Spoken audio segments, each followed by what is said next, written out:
अच्छा, अभी हमने लास्ट टाइम हम लोगों ने इसमें डिटेल्स पढ़ ली थी सारी ऑक्सीडेशन स्टेट्स की। अब तुम्हें कैसा भी क्वेश्चन आए तो तुम सोच सकते हो एक बार, है ना, एक बार को सोच सकते हैं। अभी इसमें क्वेश्चंस और बनते हैं, लेकिन उसके लिए ना थोड़ा कोऑर्डिनेशन कंपाउंड चैप्टर वगैरह वो पढ़ना पड़ेगा, तब उसमें थोड़ा और नॉलेज मिलेगी ऑक्सीडेशन स्टेट्स की। लेकिन जितना बताया ना उतना मोर देन सफिशिएंट है, इसको कर लेना। जो जो पहले लेक्चर भेजे हैं उनको भी प्लस इसको भी, तो जाके और क्लियर हो जाएगा। अच्छा, अभी चलो एक दो क्वेश्चन और बताएंगे, ऑक्सीडेशन स्टेट से रिलेटेड है और सबने किया होगा, जल्दी जल्दी बताने आंसर इसके। जैसे मैंने क्वेश्चन पूछा पहला, ये सबके सही होना चाहिए, किसी का गलत नहीं होना चाहिए। अच्छा, एक बार हैंड रेज करेंगे जल्दी से, जिसने बैलेंसिंग ढंग से कर ली है। जल्दी से हैंड रेज करेंगे जिसने बैलेंसिंग कर ली है, फास्ट। जिसने बैलेंसिंग कर ली है, अर्नव, मुकुल, और बच्चे सबने बैलेंसिंग सबने की होनी चाहिए ये।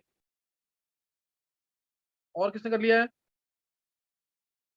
बैलेंसिंग, किस किसने कर लिया? हाँ, वेदांत, कनिष्क, मुक, हाँ, और बच्चे सबने किया होना चाहिए बैलेंसिंग।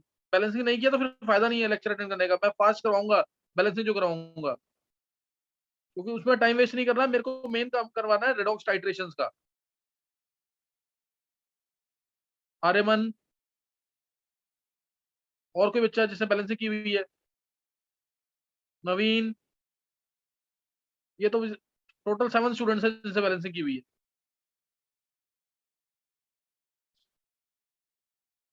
अंशिता, छवि, छवि, यस सर। छवि बैलेंसिंग नहीं की तुमने? सर मैंने करी है, पर अभी पूरी नहीं हुई है। अच्छा, मतलब एक बार कर रखी है ना, मतलब समझा, अगर मैं फास्ट समझाऊंगा तो कोई दिक्कत तो नहीं है ना? हाँ हाँ। हो जाएगा, चलो सही है फिर। चलो देखते हैं फिर। हाँ, मैक्सिमम बच्चों ने कर रखी है बैलेंसिंग, सबने की होनी चाहिए। बैलेंसिंग की नहीं होगी ना तो मैं रेडॉक्स टाइट्रेशन के अच्छे क्वेश्चन नहीं ले सकता। बैलेंसिंग में भी बहुत अच्छे क्वेश्चन बनते हैं, लेकिन एक बार को पीछे लास्ट वाले लेक्चर जो मेरे हैं, जो मैंने 11th क्लास में करवाए हैं, वो तुम्हें आने चाहिए जरूर, बैलेंसिंग के। परमिशन दे दो। हाँ, देख देख, प्रथम एक बार चेक कर ले। यस सर, मेरी। चलो अभी नोट करना है तुम्हें। अभी जो ये पहले इसके आंसर बता देंगे, ये तो सबसे इंपॉर्टेंट क्वेश्चन है स्कूल लेवल पे भी। बोला नाइट्रिक एसिड, नाइट्रस एसिड और से NH3, इन तीनों को तुम्हें रिड्यूसिंग कैरेक्टर में अरेंज करना है, या तुम्हें बताना है इसमें से कौन सा रिड्यूसिंग एजेंट का काम करेगा, कौन सा ऑक्सीडाइजिंग का काम करेगा, कौन सा बोथ काम करेगा। एक ये बताएंगे, एक SO2, SO3, H2S बताएंगे, और जल्दी से बताना है, इसे टाइम नहीं लगाना बिल्कुल भी। तीसरा HCl, HClO, HClO4।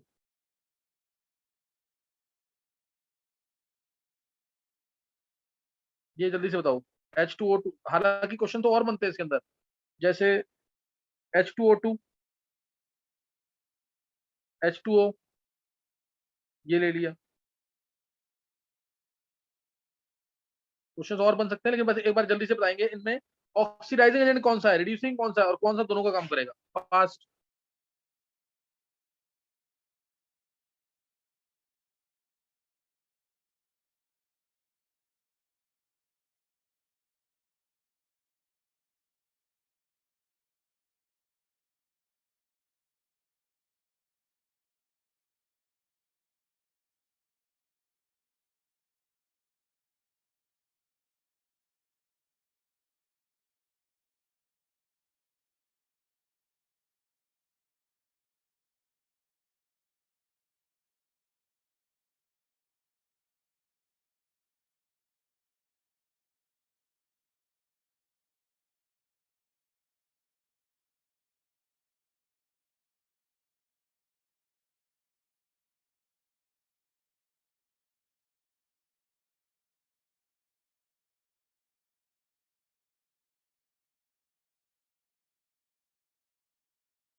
हाँ निकाल लिया सबने आंसर?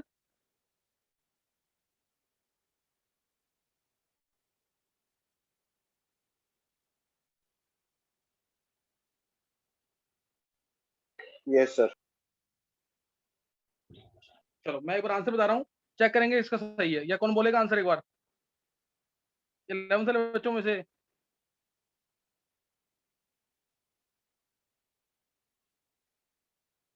कौन बोलेगा ये? वेदांत? Yes sir. वेदांत एक बार आंसर बोल दे जल्दी से फर्स्ट केस में सर प्रॉपर फर्स्ट में रीजन के साथ। Yes sir. सर फर्स्ट में हाँ HNO3 में N की मैक्सिमम स्टेट है तो वो सिर्फ रिड्यूस हो सकता है, तो वो ऑक्सीडाइजिंग एजेंट का काम करेगा। हाँ सर HNO2 में जो N की स्टेट आ रही है वो +3 आ रही है, तो वो मतलब ऑक्सीडाइज भी हो सकता है, रिड्यूस भी हो सकता है, तो दोनों का काम करेगा। हाँ NH3 में N की स्टेट -3 है तो वो सिर्फ ऑक्सीडाइज हो सकता है, तो रिड्यूसिंग एजेंट का काम करेगा। हाँ। अब एक बार ना, जब अगर मान लो स्कूल में आता क्वेश्चन कि नाइट्रिक एसिड तो ऑक्सीडाइजिंग एजेंट है but nitrous acid acts as both, this is nitric acid acts as oxidising agent but nitrous acid acts as both, तो तुम्हें इसमें ऐसे एक्सप्लेन करना है इन तीनों एलिमेंट्स की, तीनों कंपाउंड्स में जो सेंट्रल एटम नाइट्रोजन है, सेंट्रल एटम क्या है? नाइट्रोजन। तो इसलिए नाइट्रोजन की मिनिमम स्टेट क्या होती है? मिनिमम स्टेट इसकी -3 है, ये 2 5 होता है, तो मिनिमम स्टेट इसकी -3 है और मैक्सिमम +5 है।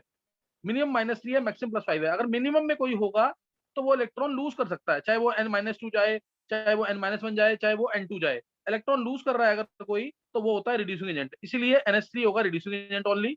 और जो मैक्सिमम में होगा जैसे HNO3 के अंदर N की स्टेट आ रही है +5 विच कैन ओनली रिड्यूस, ये तो क्या हो रहा है? ये क्या क्या होगा? -3 से -2 में गया, तो ये क्या हो गया? रिड्यूस हुआ, ऑक्सीडाइज हुआ? ये हो गया ऑक्सीडाइज, तो इसलिए रिड्यूसिंग एजेंट है, ये रिड्यूसिंग एजेंट है। HNO3 जो है इसमें N की स्टेट मैक्सिमम है, तो ये सिर्फ कम हो सकती है, चाहे वो किसी में भी जाए, चाहे NO में चला जाए, चाहे NO2 में चला जाए, किसी में भी। तो इसलिए यहाँ पे 3 इलेक्ट्रॉन इधर आ जाएंगे, तो ये इलेक्ट्रॉन गेन कर रहा है, इसलिए ये होगा ऑक्सीडाइजिंग एजेंट। और HNO2 के अंदर N की स्टेट +3 है which can increase as well as decrease, so it will act as both. इसमें किसी को कोई डाउट नहीं होगा। नेक्स्ट क्वेश्चन भी सबने निकाल लिया होगा SO2 के अंदर। SO2 में आर्यमन एक बार आंसर बोल जल्दी से।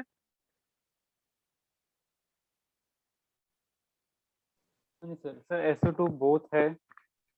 हाँ सर H2S रिड्यूसिंग एजेंट है और SO3 ऑक्सीडाइजिंग एजेंट है। हाँ SO2 बोथ, SO3 क्या है? Reducing agent sir. SO3 reducing की ऑक्सीडाइजिंग? सर रिड्यूस, अच्छा नहीं, SO3 ऑक्सीडाइजिंग सर और H2S रिड्यूसिंग एजेंट। अरे बन ये गलती नहीं होनी चाहिए बिल्कुल भी, ये तो बहुत इजी है ना। इसमें सल्फर है, सल्फर होता है 286 मतलब -2 से लेकर +6 स्टेट तक जा सकती है, -2 मिनिमम, +6 मैक्सिमम। जो -2 में होगा वो रिड्यूसिंग एजेंट, जो +6 में होगा वो ऑक्सीडाइजिंग एजेंट, जो बीच में होगा दोनों का काम कर सकता है। ऐसे ही HCl नेक्स्ट वाले का आंसर। अनीश, नवीन बोल आंसर, नवीन। सर HCl का रिड्यूसिंग एजेंट, HCl का बोथ और HClO4 का ऑक्सीडाइजिंग एजेंट। बहुत अच्छे। रिड्यूसिंग एजेंट HCl है क्योंकि इसमें Cl है, Cl की 287 होता है, तो मिनिमम स्टेट इसकी -1 है और मैक्सिमम +7 है। तो HCl में Cl की स्टेट -1 है, तो रिड्यूसिंग एजेंट HClO बोथ और HClO4 ये क्या होगा? Oxidising agent. ऐसे ही H2O2 निकालोगे तो बोथ आएगा, H2O निकालोगे तो रिड्यूसिंग एजेंट आ जाएगा। मिनिमम में से O की स्टेट मिनिमम -2 है और मैक्सिमम इसकी +2 तक जा सकती है, उससे ज्यादा नहीं होगी। +2 भी एक ही में आती है OF2 के अंदर, because only fluorine is the atom which is more electronegative as compare to oxygen. तो H2O2 तो एक तरह से O की स्टेट -1 है तो वो 0 में जाएगी और कम होकर के -2 में जाएगी, तो इस चीज का ध्यान रखना। तो ये तुमने सामने क्वेश्चंस किए होंगे, इसलिए इसको ज्यादा डिटेल में नहीं ले रहे हैं। H2O2 का बस ध्यान रखना कि it will act as both, H2O2 will act as both. अच्छा अब यहाँ पे बैलेंसिंग का पार्ट ले रहा हूँ, बैलेंसिंग में दो सबसे इंपॉर्टेंट ऑक्सीडाइजिंग एजेंट, एक तो KMnO4 और एक K2CrPO7। जिसने भी थ्योरी पढ़ी है, मेरे पास जो थ्योरी पढ़ी है, मेरे नोट से जिसने थ्योरी पढ़ी है, वो बताएगा इन दोनों में से प्राइमरी स्टैंडर्ड कौन सा है, क्योंकि इसके भी क्वेश्चन एक आध बार आए हुए पेपर के अंदर। इन दोनों में से प्राइमरी स्टैंडर्ड कौन सा है? पूरा प्रॉपर तरीके से एक्सप्लेन कर दे जो।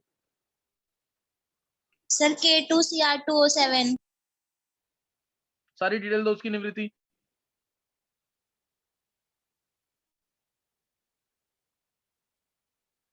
सर ये ऑरेंज कलर का होता है एक तो। नहीं, ये प्राइमरी स्टैंडर्ड क्यों है?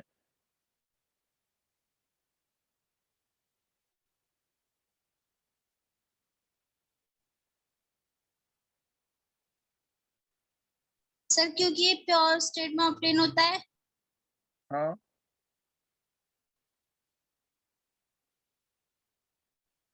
और सर एसिडिक मीडियम होता है। नहीं नहीं नहीं, ये नहीं। कनिष्क, वेदांत, अर्नव, निशी, कोई भी एग्जांपल दो इसका, कोई भी एक्सप्लेन कर सकता है इस चीज को। Why it is taken as primary standard K2Cr2 but not KMnO4?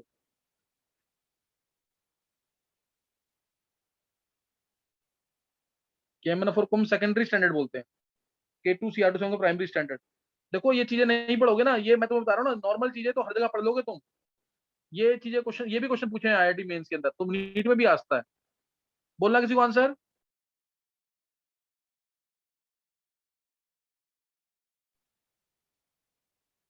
वेदांत,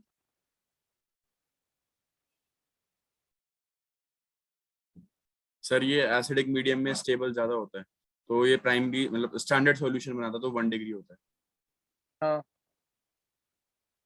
देखो, सबसे पहले primary standard, secondary standard. Secondary standard मतलब ये प्योर स्टेट में या तो ऑब्टेन नहीं हो सकता, या फिर ये अपने आप ही रिड्यूस हो जाता है या ऑक्सीडाइज हो जाता है, क्योंकि इसके अंदर इंप्योरिटीज प्रेजेंट होती हैं।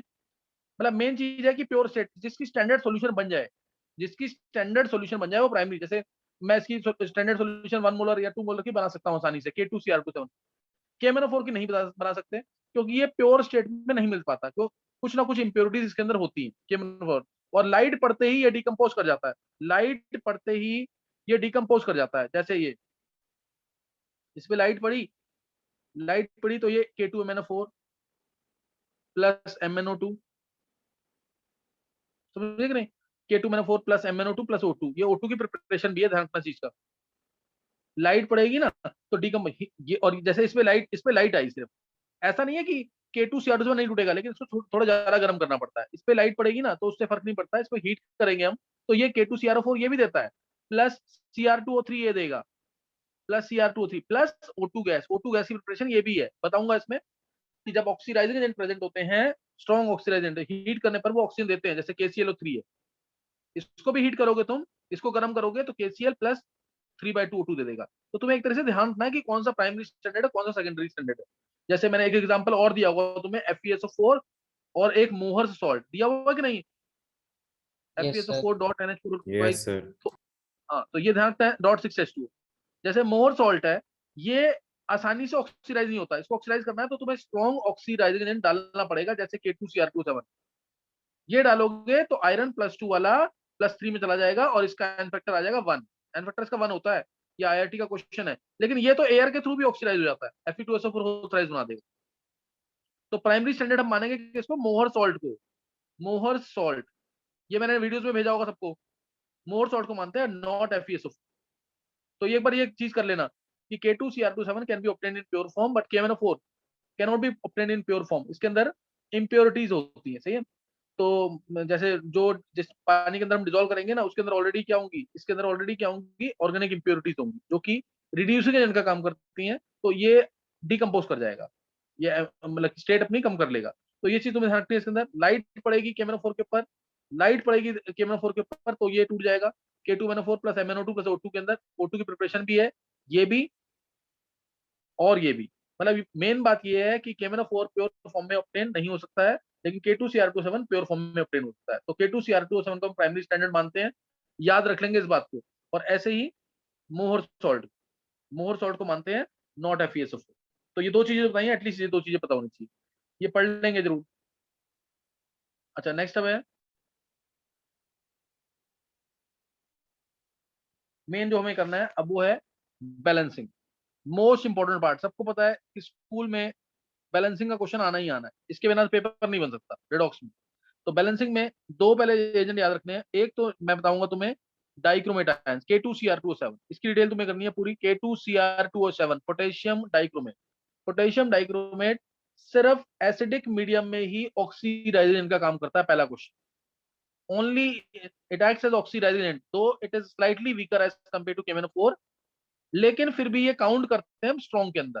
KMnO4 and K2Cr2O7 they both are very strong oxidising agents. ज्यादा स्ट्रॉन्ग कोई पूछे तो KMnO4 बोल देना।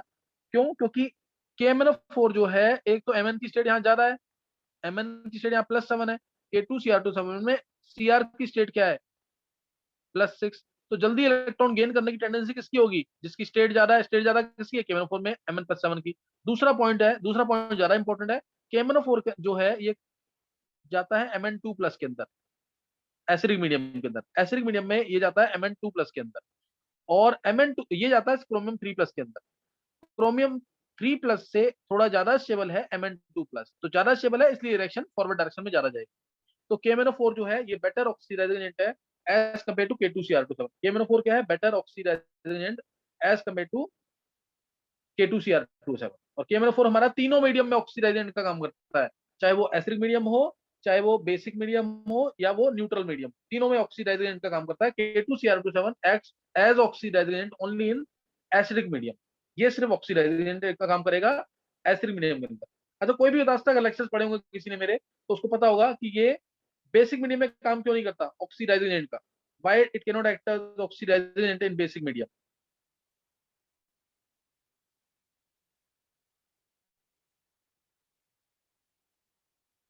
कोई भी तुम में से, चाहे 12th वाला बच्चा या 11th वाला। 12th वाला को तो ये क्वेश्चन है जो आ सकता है पेपर के अंदर।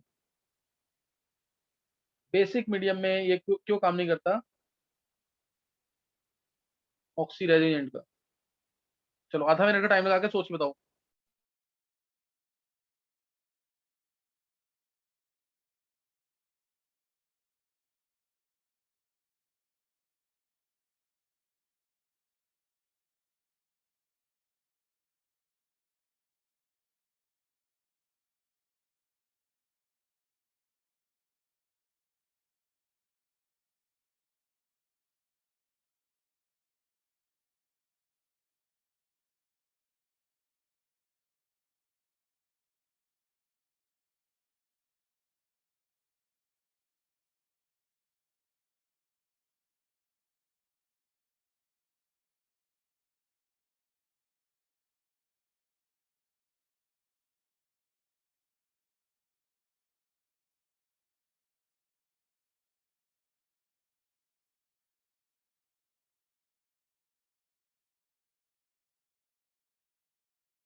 हाँ, कोई भी आंसर दे सकता है इसका? Sir, Aryaman, हाँ रेमन बोल। because it forms chromate ions plus KOH in basic medium. दोबारा बोला रेमन एक बार। Sir, because it forms dichromate ion plus KOH in basic medium. Dichromate ion तो ये खुद है ना। अच्छा नहीं, sorry sir, chromate ion plus KOH in बहुत basic अच्छे, medium. बहुत अच्छे आर्यमन, परफेक्ट आंसर, बिल्कुल बिल्कुल सही आंसर है। क्योंकि बेसिक मीडियम में जो डाइक्रोमेट आयंस है, हाँ समीर, ये कन्वर्ट होता है क्रोमेट आयन के अंदर, और स्टेट दोनों जगह +6। चेक कर लो, स्टेट दोनों जगह क्या है, +6। जब स्टेट पे कोई फर्क ही नहीं पड़ रहा, तो ये ऑक्सीडाइजेशन का काम थोड़ी करेगा बेसिक मीडियम के अंदर। अगर तुम्हें ये क्वेश्चन याद हो तब भी तुम सोच सकते हो। Dichromate ions plus H2O gives chromate ions plus 2H+। कुछ याद आ रहा है? ये ऑरेंज कलर का, ये येलो कलर का। अगर मीडियम बेसिक, ये क्वेश्चन बहुत इंपॉर्टेंट है। क्वेश्चन आएगा, what is the effect of pH on colour of K2Cr2O7? What is the effect of pH on colour of K2Cr2O7? अगर मीडियम बेसिक, तो H+ आयंस को वो खा जाएगा, कंज्यूम कर जाएगा, जिसकी वजह से H+ आयंस खत्म हो जाएंगे। H+ आयंस खत्म तो लीड चैटियर प्रिंसिपल अप्लाई करो, रिएक्शन जाएगी फॉरवर्ड डायरेक्शन में, कलर हो जाएगा येलो। और अगर मीडियम एसिडिक तो H प्लस आयंस बढ़ जाएंगे, रिएक्शन जाएगी बैकवर्ड और कलर आएगा ऑरेंज। लेकिन स्टेट दोनों केस में सेम है, तो ये ऑक्सीडाइजिंग एजेंट का काम नहीं करेगा। नॉ ये रिडॉक्स रिएक्शन भी नहीं है, ये रिडॉक्स रिएक्शन भी नहीं है, क्योंकि स्टेट दोनों जगह सेम है क्रोमियम की। कोई डाउट?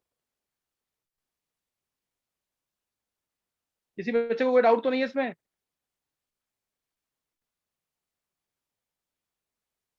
चलो ये तुम्हें समझ आ गया। फिर अब नोट करेंगे, जैसे K2Cr2 as oxidising agent, K2Cr2 as oxidising agent, अगर ये ऑक्सीडाइजिंग एजेंट है, तो इसकी इक्वेशन क्या बनेगी? Dichromate ions. ये हमेशा कन्वर्ट होता है किसमें? क्रोमियम 3+ में। ये तुम्हें याद रखना है, ये क्रोमियम 3+ में कन्वर्ट होगा। अब तुम्हें इसको बैलेंस करना है, सबने की हुई है ना इसकी बैलेंसिंग, और इसका इक्विवेलेंट वेट बताना है, ये ज्यादा इंपॉर्टेंट है। इसका इक्विवेलेंट वेट बताना है, इसका भी बताओ, इसका भी बताओ इक्विवेलेंट वेट, और इसका भी बताओ, दोनों। सबने बैलेंसिंग की हुई है ना?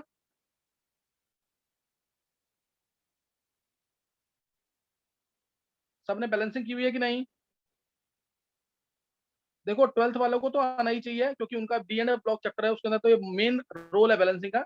अदरवाइज हर चैप्टर में बैलेंसिंग यूज होगी इनके। डाइक्रोमेट आयंस गए Cr3+ में, किस किसने कर लिया है? आंसर निकाल लिया है। डाइक्रोमेट आयंस जब ये क्रोम 3+ में कन्वर्ट हुए, किस किसने आंसर निकाल लिया है?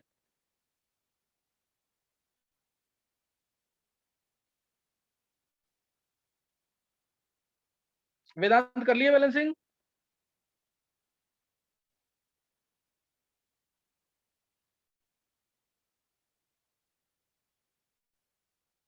वेदांत?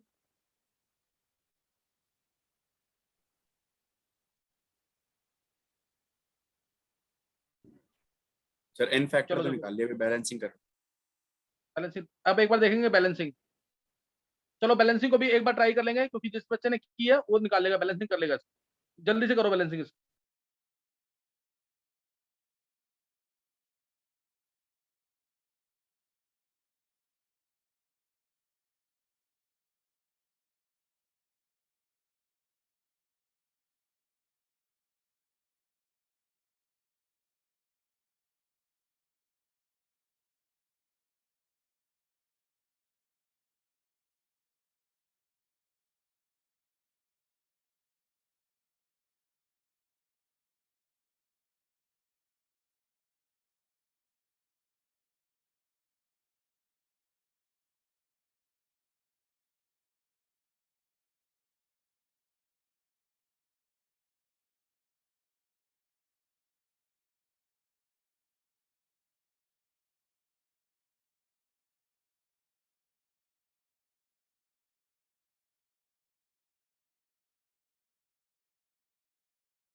सर बैलेंसिंग एन फैक्टर और क्या निकालना है? बैलेंसिंग और in fact equivalent weight dichromate ions.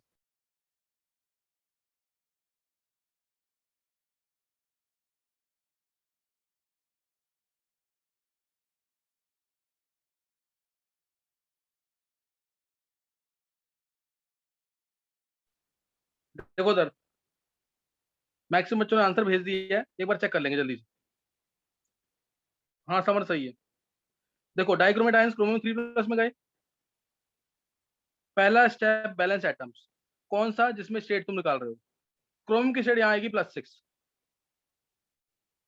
Chromium की स्टेट यहाँ +6 है, यहाँ पे क्रोमियम की स्टेट +3 है, इधर क्या है? +3। सबसे पहले तुम ऑक्सीजन स्टेट निकाल लिया करो, जिसमें चेंज आ रहा है। हर एक एटम की स्टेट निकालो। इधर O की स्टेट क्या है? -2, उधर मैंने O दिखाया नहीं है। तो क्रोमियम की स्टेट चेंज हुई है। पहला step balance atoms, balance atoms. तो एटम बैलेंस किए तो 2 क्रोमियम 3+ आ जाएगा। एटम बैलेंस किए तो 2 क्रोमियम 3+ आ जाएगा। कोई डाउट तो नहीं है? उसके बाद आ जाएगा 6 इलेक्ट्रॉन्स। कैसे आया, ये सबसे इंपॉर्टेंट पार्ट है। यहाँ आया +6। अब गलती क्या होती है कि यहाँ देखा क्रोमियम +6, यहाँ देखा क्रोमियम 3+, तो बोला कि +6 से +3 3 इलेक्ट्रॉन, ये गलत हो जाएगा। हमेशा यहाँ पे और यहाँ पे जरूर चेक करना। तो यहाँ पे तो 1 है, हाँ सही है, हाँ बिल्कुल सही है, आर्यमन सही है तेरा। 1, ये 2, 1 × 2 × 6, 1 × 2 × 6 क्या आ जाएगा 12। और यहाँ पे 2 था, 2 × +3 क्या आ गया +6।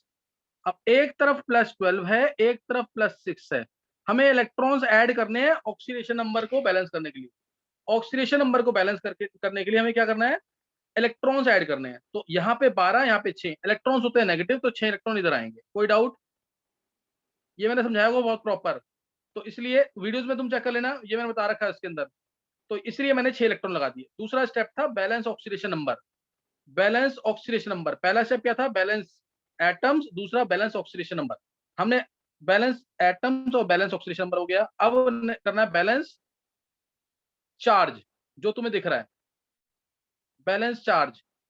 चार्ज कितना है ध्यान देंगे, चार्ज यहाँ पे जो दिख रहा है -2, -6, -8 और ये +6, इधर -8 इधर +6, 2 × +3 करना है राइट हैंड साइड पे।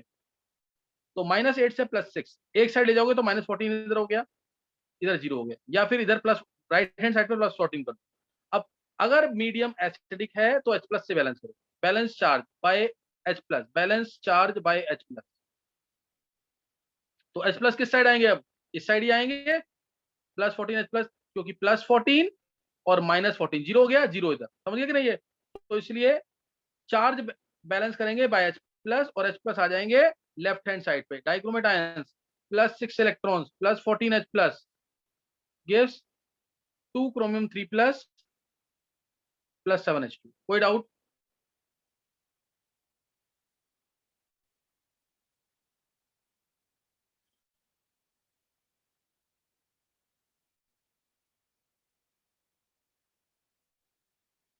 No sir. ये आ गया ना। अब देखो सर, अब ये इक्वेशन अब करने के बाद आंसर तुम्हारे हाथ में है, तुम चेक करो बैलेंस है कि नहीं। 2 एटम क्रोमियम के, 2 एटम क्रोमियम के, O7 7O, 14H तो 14H, समझ गए कि नहीं। एटम बैलेंस है। अब देखो तुम यहाँ पे एटम बैलेंस के बाद क्या देखोगे, अब यहाँ पे चार्ज, देखना ध्यान से, चार्ज देखो यहाँ पे, ये -2 का चार्ज, ये -6 का, -8 और ये +14 का, 14 × +1, तो -8 +14 +6 और ये भी क्या +6, 2 × +3 +6, समझ आ गया कि नहीं। तो ये इक्वेशन बैलेंस है। पहले बैलेंस एटम करो फिर बैलेंस, आंसर तुम्हारे हाथ में गलत नहीं होना चाहिए बिल्कुल भी, अगर बैलेंसिंग तुम ढंग से देख रहे हो तो। एटम बैलेंस करो फिर चार्ज देखो।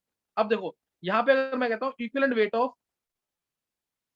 वेट ऑफ से पोटेशियम डाइक्रोमेट K2Cr2 का, या equivalent weight of dichromate ion dichromate ion, तो पोटेशियम डाइक्रोमेट का मॉलिक्यूलर वेट सब निकाल लोगे, क्या होगा, पोटेशियम 39 × 2 78, क्रोमियम 52 × 2 104, 52 होता ना क्रोमियम को वेट, 52 × 2 104 + 78, 104 + 78 182, और यहाँ पे क्या आ जाएगा 16 × 7, 16 × 7 यानी 112, 112 ही आ गया, 112 प्लस कितना है टोटल सर, कितना था 184, 112 + 184 था, वो चेक करना,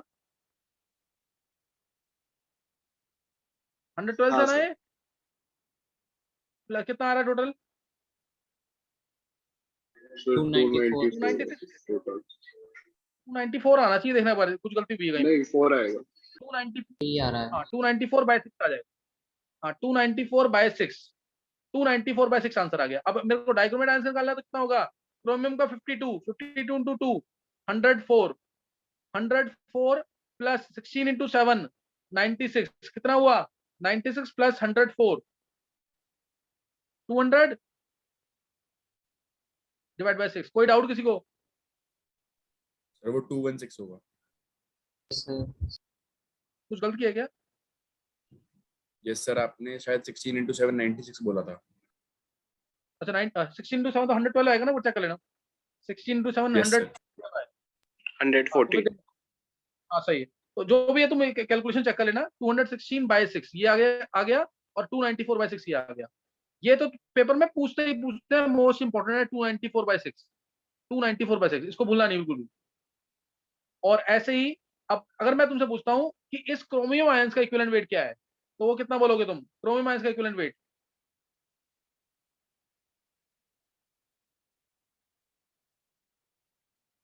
बोलो जल्दी से। वेदांत तू बोल दे एक बार जल्दी। Sir, 52/3. हाँ 52/3 की 2, अच्छा 3 सही है। 52/3 देखो डेफिनेशन क्या है? डेफिनेशन है number of electrons transferred for 1 mole of the compound. एक मोल कंपाउंड के लिए कितने इलेक्ट्रॉन्स ट्रांसफर हुए? तो एक मोल के लिए डाइक्रोमेट आयंस के 6 इलेक्ट्रॉन ट्रांसफर हुए, तो क्रोमियम आयंस के 2 मोल के लिए, 2 मोल है ना ये, 2 मोल्स, 2 मोल के लिए कितने इलेक्ट्रॉन ट्रांसफर हुए? 6। तो एक मोल के लिए 3 इलेक्ट्रॉन, 3 मोल इलेक्ट्रॉन, तो इसलिए 52/3 आंसर। ऐसे ही H प्लस का इक्विवेलेंट वेट निकाल सकते हो, ऐसे ही 7H2O का भी इक्विवेलेंट वेट, जो भी H2O है उसका इक्विवेलेंट वेट निकाल सकते हो। किसी को कोई डाउट इसमें? ये क्वेश्चन तुम्हें रटी होनी चाहिए हमेशा, ताकि वहां बैलेंसिंग की जरूरत ना पड़े, बहुत जगह यूज होगी। Dichromate ions plus 6 electron plus 14H plus, ये 2 chromium 3 plus plus 7H2, 5 times इस इक्वेशन को बैलेंस करके देख लेना, मोस्ट इंपोर्टेंट इक्वेशन है। मैं जल्दी से तुम्हें बता रहा हूँ MnO4 नेगेटिव की इक्वेशन। MnO4 नेगेटिव, KMnO4 अगर मीडियम एसिडिक है तो ये कन्वर्ट होता है Mn2 प्लस के अंदर, ये मीडियम एसिडिक में। Mn की स्टेट यहाँ +7 है, +7, और Mn की स्टेट उधर क्या है? +2। एटम ऑलरेडी बैलेंस्ड है, एटम ऑलरेडी, Mn का एक एटम, Mn का एक एटम, 5 इलेक्ट्रॉन आएंगे। चार्ज -1 -5 -6, और ये +2, +2 इधर जाएगा तो -8 हो जाएगा, इसलिए 8H प्लस, 8H प्लस ये आ गया तो 4H2। इक्विवेलेंट वेट क्या आ जाएगा इसका? इक्विवेलेंट वेट क्या आ जाएगा KMnO4 का?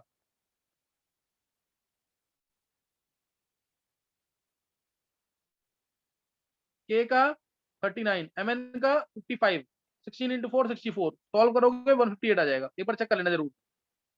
158/5 ये इसका इक्विवेलेंट वेट है एसिडिक मीडियम में।